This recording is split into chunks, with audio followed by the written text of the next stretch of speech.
Come with me to Emerald City Comic-Con 2024. With a 5 a.m. flight, I thought I'd end up reading on the plane, so I brought a book. But, no, I ended up sleeping.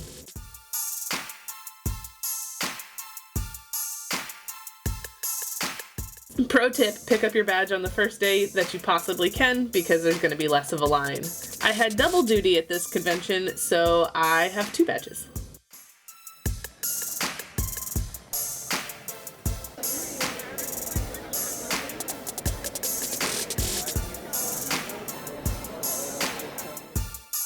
If you want to go to a bookish panel at Emerald City, get there really early.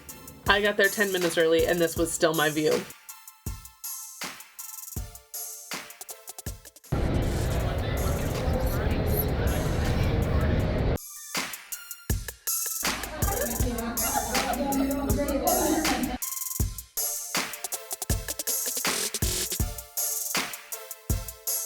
It's now day 2 of Emerald City Comic-Con 2024. I just dropped off my bag, which feels a little weird for me to not have my camera on me at all times, but if I'm not going to use it for the first few hours, why bother? I'm taking full advantage of the free bag check here. Also my coat check. Good job, Emerald City. I appreciate that it's free. So now I'm going to go get in line for the ticket drops for Penguin Random House sightings and giveaways, and then I'm going to probably just chill out and relax until my panel. I just realized an error of my ways, and that is that I left the book I was supposed to be reading while waiting in my backpack with my cameras. So I guess I'm just gonna have to find an e-arc and read that.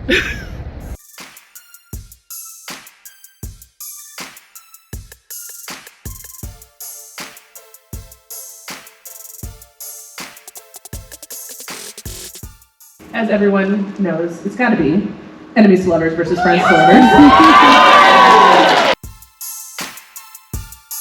How are you?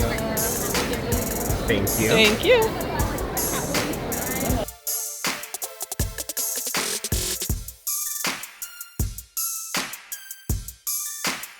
Sorry if you're in the back and can't see us, but we'll try to be better than a bad podcast. We will try to be better.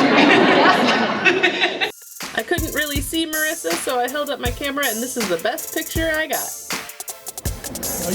Hi.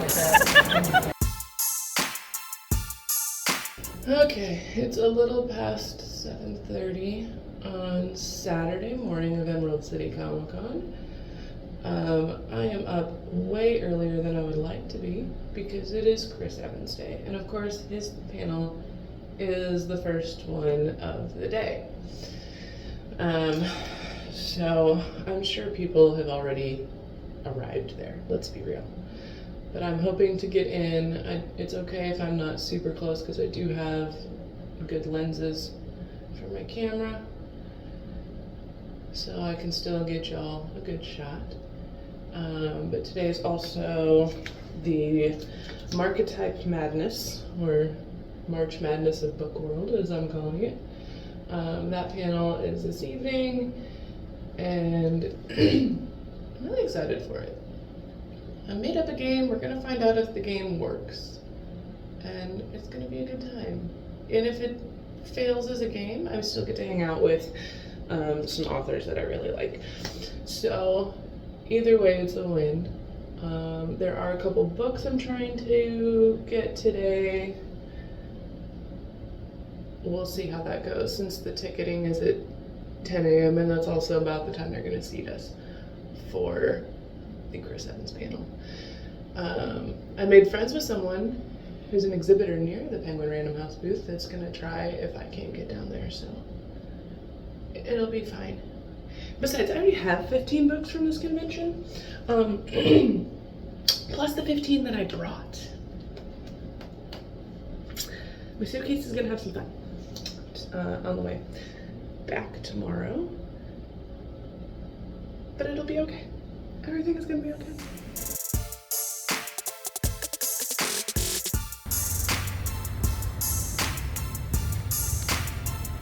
This was the line for Chris Evans at 8 a.m.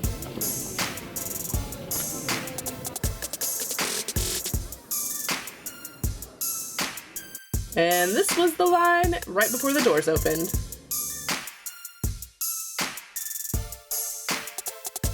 My friend from the line got picked to participate in Nerd Pose-Off on stage before Chris Evans. While she didn't win, she was okay with it because the person she lost to made some epic choices. That includes the final round where instead of competing against each other, they decided to be a team and do a Hunger Games pose, which then led DJ Elliott to making them wear a shirt together.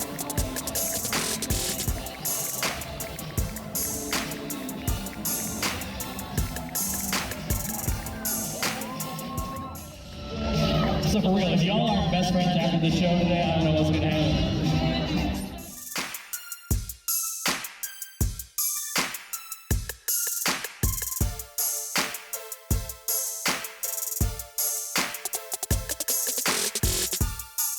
Readers are awesome, but let's be clear, when my publisher said, how do you want to launch Iron Flame? I said the same way we did Fourth Wing, in my jammies. If you hear a guy making some comments in the background of the Rebecca Yaros video, it's this guy. This is Brandon, the room manager, and he was wonderful. He may have caught me taking the picture, but 10 of 10 would recommend being in his rooms. Do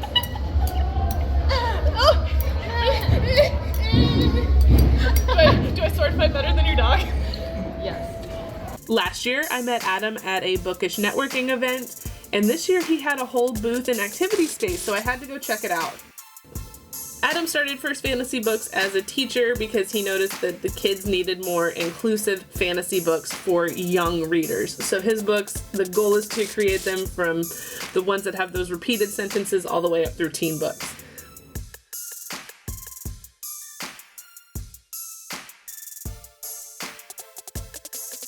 You can order his book Familiars from Barnes & Noble right now.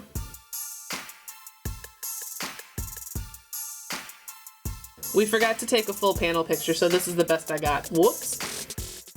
This year, Emerald City moved the K-pop dance game into a much bigger space, so we had a really big crowd both watching and participating. It was so much fun.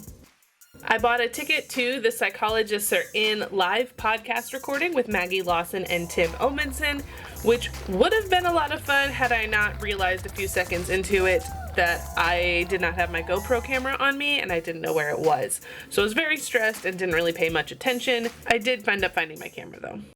Welcome to everybody's favorite part of Stephanie Goes to a Convention, and my personal least favorite part, how to fit all the books into a suitcase. I'll do my official haul after I get home. Since there's still one more day of the convention, I can still get more books, but I will tell you that everything on this stack but these two is signed at this point, and then I have this 18 book stack. I have 18 new books so far, and there's still one more day to go, so we could hit 20. It's not a bad trip. Except for the part where I have to fit it into a suitcase, and it's gonna stress me out. And I'm already stressed out because I lost my GoPro for a couple hours and didn't know it, and I have it back now, but I did not enjoy that. It's now Sunday morning, the last day of the convention, so I'm all packed up, got all my gear, and the vast majority of that is books. Vast majority.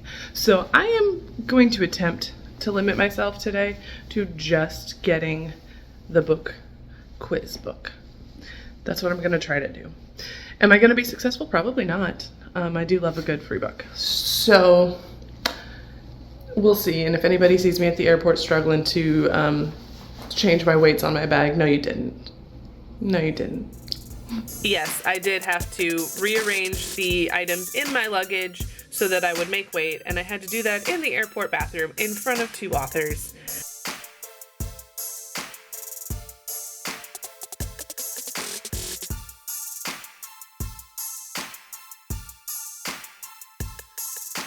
You're not gonna get rich as an author, I'm telling you this. Somebody will. Somebody It's will. The likelihood it is you is very low. Very low, very low.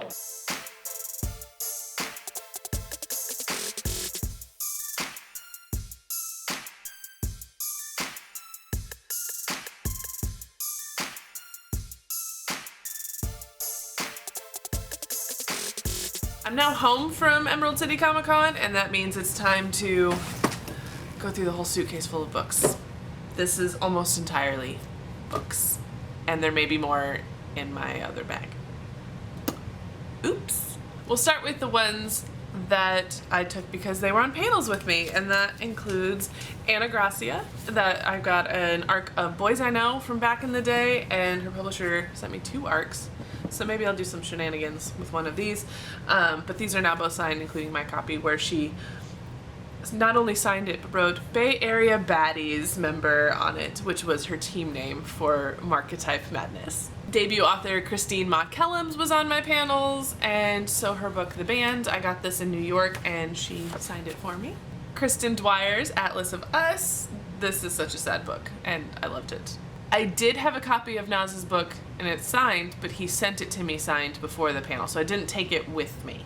And from my Battle of the Tropes panel, Margaret Owen's The Painted Devils, my arc and a finished copy of Jasmine Sky's Daughter of the Bone Forest, and With a Little Luck by Marissa Meyer. I also got my Instant Karma tote bag signed by Marissa. Side note, Marissa said Battle of the Tropes was one of her favorite panels she's ever done, and I basically died. I'm deceased now. I got my copy of The Final Strife signed by Sarah El Arafi, and Veronica Roth signed my arc of When Among Crows, right after we had a mini sword fight. As one does. I mean, there's a sword on the book. She was very excited, so I gave her a sword, so we had a sword fight. And I did secure a ticket to the signing with the queen of the con, Rebecca Yarros. So I got my Fourth Wing Holiday Edition signed, as well as my release night copy of Iron Flame. So now I have 2 signed copies of each book. I don't normally do this, so it's very strange for me to have duplicates, but they're all signed, so it's fine. I mean, technically, my 2 copies of Iron Flame were a little bit different. This one was like a good copy, and the other one that I got signed from Barnes & Noble on Black Friday was one of the, like, one with all the mistakes. So I have both now, although this one tore a page and it made me very sad because my sword got stuck in it. My friend Claire LeGrand, who you've seen on this channel before, she was giving away 20 advanced copies of her next book, A Song of Ashen Moonlight, which is part of the Middle Mist trilogy. And so, yes, I did skip her panel to make sure that I would be in the first few people to get the book. And now on to the other signings that I got tickets to. Micaiah Johnson, The Space Between Worlds. Even though Feybound is out, I got an arc of it, and Sarah El Arafi signed it. And we had a real fun moment of like, this person told this person to tell me to tell you hi. I got 2 copies of the new What If novel featuring Loki and Valkyrie. These are by Madeline Rue, I think is how you say your last name. Rue? I don't know. I'm really bad at names, guys, I'm sorry.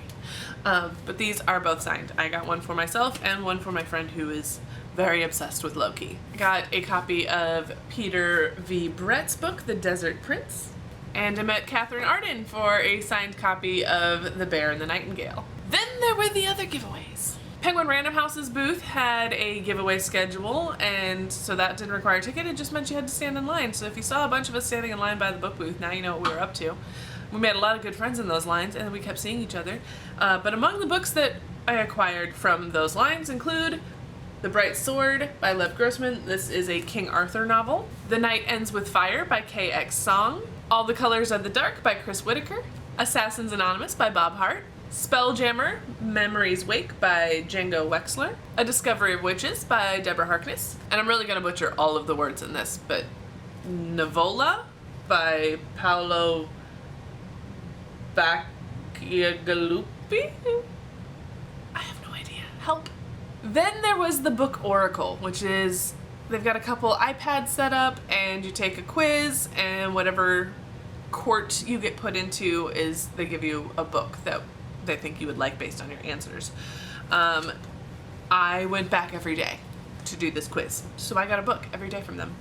Just from that. On day 1, I got an arc of Sylvia Moreno Garcia's new book, The Seventh Veil of Salome. On day 2, which is probably the one I was most excited about out of all of the books, was 1 year ago in Spain by Evelyn Skye. Love Evelyn. She's been on the show. Just, she's wonderful. So I'm very, very excited for this contemporary. On day 3, I got Tiny Threads by Lilium Rivera. which she said was a horror in the fashion world. And on my final day of doing the Oracle quiz, I got The God and the Gumio. I don't know how to say that. I'm so sorry. By Sophie Kim. This is the first book in the Fates Thread series. Initially, I did come up with Black Shield Maiden, and I said I already had it, so that's when she gave me the Sophie Kim book. But then she gave me this anyway because I said my coworker wanted to borrow mine and I wouldn't let him because it's signed by Willow Smith, so I'm not going to be sharing that copy. So now my coworker can read it and leave me alone about my signed copy. And there was one code word giveaway that I missed because I did not see it initially, but people told me about it. And so thank you to the people who told me about it. Because it was on Ava Reed's Instagram, not Del Rey's, which is where normally they announce these things. But if you said you are the dagger in my hand, you got a copy of Lady Macbeth by Ava Reed, which doesn't come out until August. So this is very exciting. There's a lot of buzz for this one. Along with the book oracle, you would get a deck of cards with book recommendations for that vibe. So I do have all 5 of them. They're just the other 2 are in my bag somewhere. So that means I successfully came home with 35 books. It was about 15 that I took, and I acquired 20 more. And that's not counting the book I took with me to read. So really I had 36 books on me on my trip home. I have a problem, don't I? Thanks for tuning in for my Emerald City Comic-Con vlog and book haul. If you enjoyed this collection of shenanigans, don't forget to hit that like button and subscribe to the channel so you can stay up to date on all the craziness that I'm up to this year. Thanks for watching. I'll see you next time.